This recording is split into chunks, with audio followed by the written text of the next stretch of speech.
Okay, so this is by far and away the most common question that any doctor is both going to get at a medical job interview,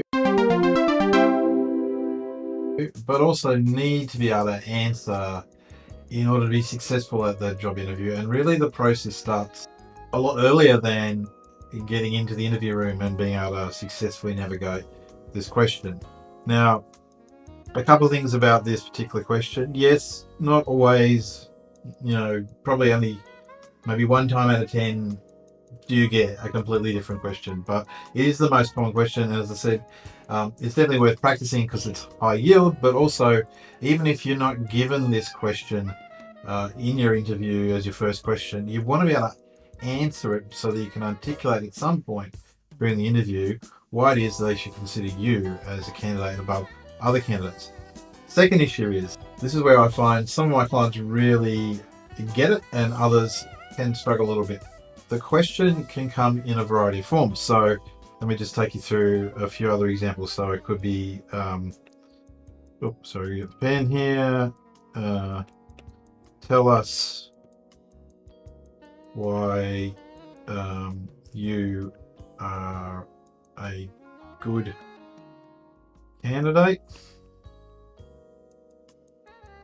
Just move that up there. Oh, there we go. So that's another way it can come. Another one might be, why have you applied, or why are you interested in the job? Okay, pull that up a bit there.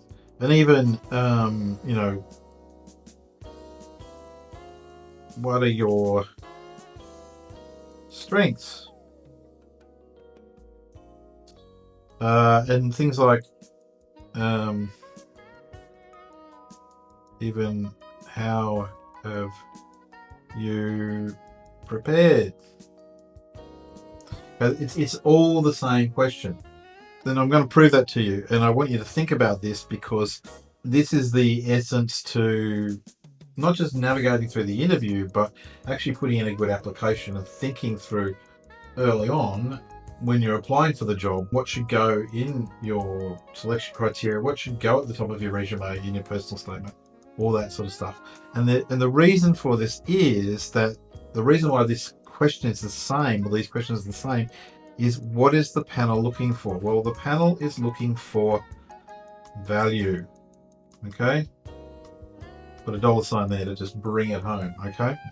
So you need to think, what value do I bring to this role? And that's the first thing that you've got to be able to present, both in your application, both in your CV, both in this interview question, or in the interview, before people are going to want to listen to other things that you bring, or other reasons why you might feel that this is the right job for you. What problems can you solve currently? What do they need being done in this role? What does the job description say? What do the job experts say? The people doing the job already say are the key challenges. How can you meet those challenges? And so about you, value. And this is where we want to think about our competencies and trustabilities. By competencies, I mean sets of skills, things that you can do, that you can demonstrate. But more importantly, trustability being the peak of where you are in terms of your medical practice or medical skills. So I like to kind of talk about the mountain effect here. So if, for example, you're working in the critical care area and you can insert central lines and run an arrest team, that's where you're up to, and you're allowed to do that independently. This is what you need to talk about.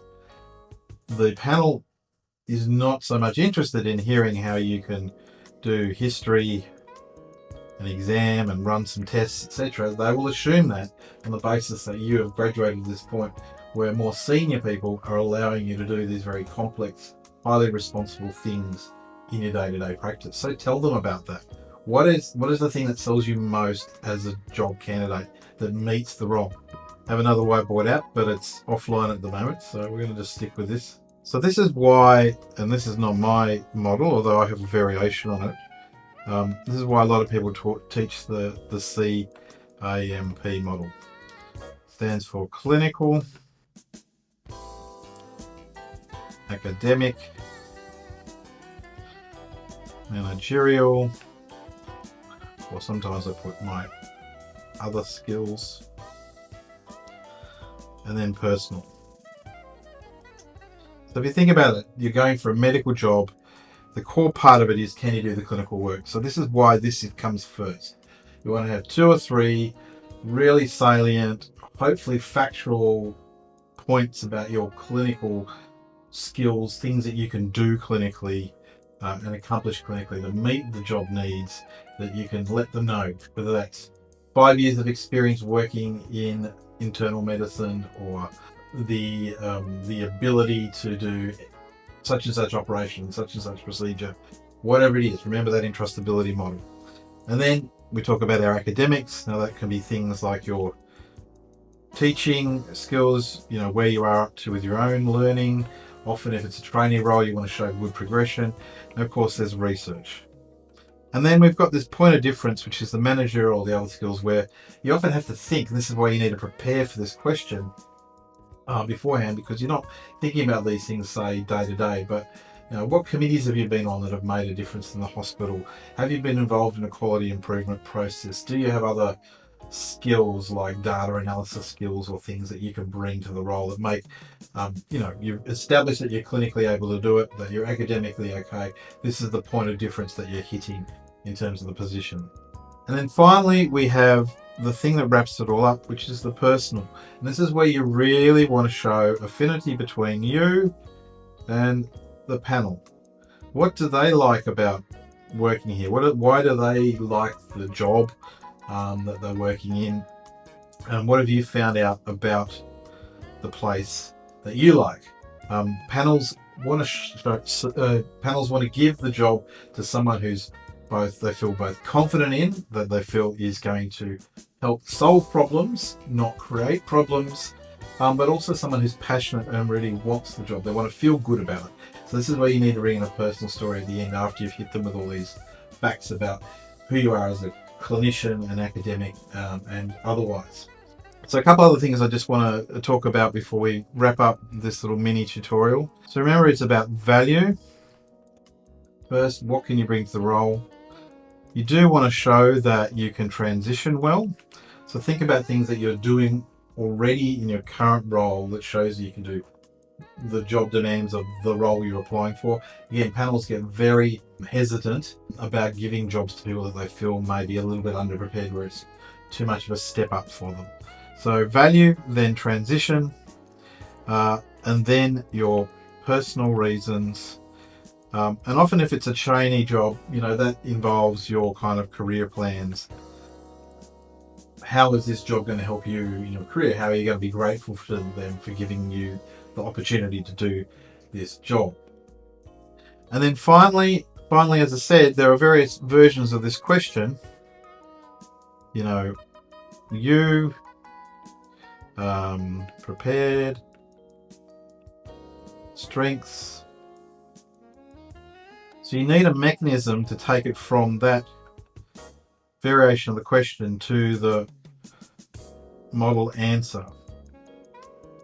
So this is where I think it's very important to have yourself a little bit of a signpost and just say to them, look, thank you for that question. That's a really good question. I'm going to answer this question by talking about some strengths that I have, clinically, academically, managerially, or otherwise, as well as my personal reasons for applying. So you've highlighted to them what they're going to hear. You've got structure to your question, which gives them a sigh of relief because they know that you're not a waffler, you're an organised person. Again, good qualities to be presenting early on in the first few seconds of an interview. And then you can just pivot into your model answer. So that's how you tackle that typical opening question.